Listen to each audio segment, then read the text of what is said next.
চিকিৎসার গাফিলতির অভিযোগ তুলেছে এবার রোগীর আত্মীয় স্বজন, আর অন্যদিকে পাল্টা বক্তব্য হচ্ছে চিকিৎসকদের পক্ষ থেকে। এমনই প্রসঙ্গে এবার উঠে আসছে উত্তর ত্রিপুরা জেলা ধর্মনগর জেলা হাসপাতাল থেকে অভিযোগ যে সেখানে হাসপাতালের পরিস্থিতি পরবর্তীতে নিয়ন্ত্রণে আনার জন্য ঘটনাস্থলে উপস্থিত হতে হয়েছে ধর্মনগর থানার পুলিশকে।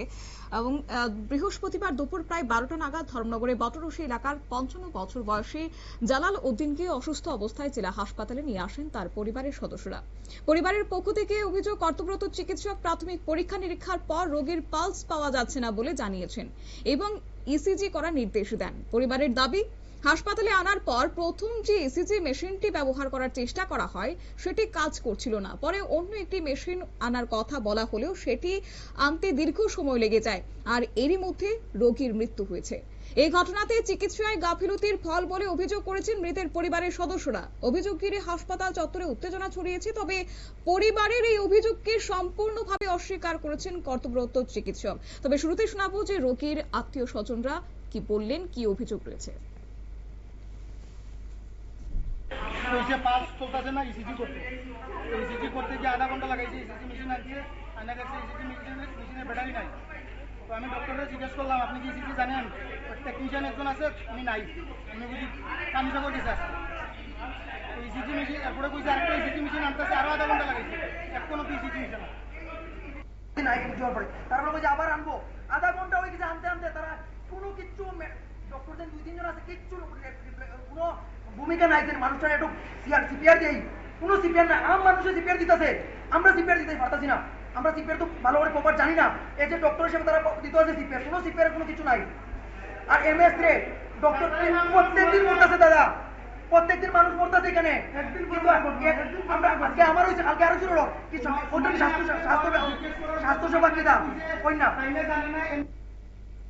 আপনারা শুনলেন রোগীর আত্মীয় পরিজনদের পক্ষ থেকে প্রতিক্রিয়া। অন্যদিকে এই যে অভিযোগগুলো উঠে আসছে তার কিন্তু সম্পূর্ণ রকমের ভাবে অস্বীকার করেছেন কর্তব্যরত চিকিৎসক ডক্টর সৌমিলি নাথ, এবং তার দাবি হচ্ছে হাসপাতালে আনার সময় রোগীর মৃত্যু হয়েছিল। প্রাথমিক পরীক্ষা নিরীক্ষার পর তাকে মৃত বলে ঘোষণা করা হয়। তবে নিয়ম অনুযায়ী মৃত্যুর বিষয়টি নিশ্চিত করতে ইসিজি করার পরামর্শ দেওয়া হয়েছিল। শুনুন এবার চিকিৎসকের দাবি।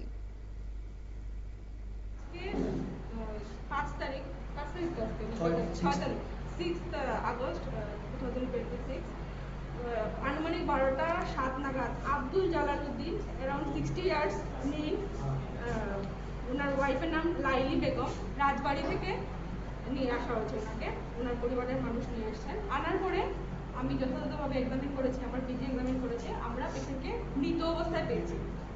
ঠিক আছে, মৃত অবস্থায় পেয়েছি। পাওয়ার পরে তারা এখানে আমার ইমার্জেন্সি রুমের মধ্যে কর্তব্যরত অবস্থায় আমার উপরে বলেছে আর কি, আপনি কোনো চেষ্টা করেন রিভাইভ করা যায় কিনা। তো আমি দেখেছি অলরেডি এক্সপায়ার্ড, তো মৃত মানুষকে আমি কীভাবে জীবিত করবো? ঠিক আছে, তো আমি বলেছি আমার প্রোটোকল ওয়াইজ যে একটা ইসিজি ডিক্লেয়ার করার আগে ইসিজি কনফার্ম করতে হবে। তো বাই দ্য টাইম বলেছি আপনারা ওইখানে অপেক্ষা করেন। ওরা পেশেন্টকে নিয়ে আমাদের করিডোরে নিয়ে গেছে। বাই দ্য টাইম মানে আমাদের ওই রুম থেকে ইসিজি মেশিন নিয়ে ডাক্তারবাবু গেছেন ইসিজি করতে। ইসিজি মেশিনটা প্রপার প্লেস করতে লাগে, প্রপার জায়গায় প্লেস করে ইসিজি উনি লাগিয়েছেন। আর অসংখ্য লোক এসেছেন, ওরা প্রায় অ্যারাউন্ড 60-70 লোক এসে ঘেরাও করে ফেলেছে ওনাকে ধাক্কা ধাক্কি। তো উনি প্রপারলি লিড তুলে লাগাতে পারছেন না। বলেছেন আচ্ছা আরেকটা মেশিন নিয়ে আসো, ইমার্জেন্সিতে রাখা আছে, মেডিসিন ওয়ার্ডে আছে, মেশিন নিয়ে আসো। বলার সঙ্গে সঙ্গে ওরা ইমার্জেন্সিতে কেন ইসিজি মেশিন কাজ করছে, মেশিন কিন্তু কাজ করছে, সেই মেশিন দিয়ে আমরা এর চিকিৎসকের আরো দাবি যে ইসিজি মেশিনটি নষ্ট হয়েছিল বলে অভিযোগ করা হচ্ছে। সেই মেশিনটি ঘটনার কিছুক্ষণ আগে অন্য এক রোগীর ইসিজি করানো হয়েছিল। ফলে পরিবারের তরফ থেকে যে অভিযোগগুলো তোলা হয়েছে তা সম্পূর্ণ ভিত্তিহীন। পাশাপাশি রোগীর কয়েকজন আত্মীয় তার সঙ্গে দুর্ব্যবহার করেছে, শারীরিকভাবে হেনস্থার চেষ্টা করেছেন বলে পাল্টা অভিযোগ করেছেন ডক্টর সৌমিলি নাথ। মৃতের পরিবারের সদস্যরা পরবর্তীতে ধর্মনগর থানায় চিকিৎসকের বিরুদ্ধে লিখিত অভিযোগ দায়ের করেছেন। পাল্টা অভিযোগ এবং মৃত্যুর ঘটনাকে ঘিরে তদন্ত শুরু করেছে পুলিশ প্রশাসন। তবে চিকিৎসায় সত্যি কি কোনো গাফিলতি হয়েছিল কিনা, নাকি হাসপাতালে নিয়ে আসার আগে সেই রোগীর মৃত্যু হয়েছে, তা অবশ্য তদন্তের পরই বেরিয়ে আসবে। তবে প্রশ্ন হচ্ছে যে যদি সত্যি অর্থে সেখানে চিকিৎসকের গাফিলতি থেকে থাকে, তাহলে রাজ্যে যেখানে স্বাস্থ্য ব্যবস্থার উন্নয়নের প্রসঙ্গ তোলা হচ্ছে কিংবা প্রত্যেকে আশাবাদী দপ্তরের পক্ষ থেকে ভূমিকা গ্রহণ করা হচ্ছে, তাহলে সেই অর্থে কিন্তু সেই বাস্তবায়ন যদি আদৌ সাধারণ মানুষ না পেয়ে থাকে, তাহলে স্বাস্থ্য পরিষেবায় যে মূলত গাফিলতি রয়েছে তা কিন্তু আরো একবার উঠে আসলো।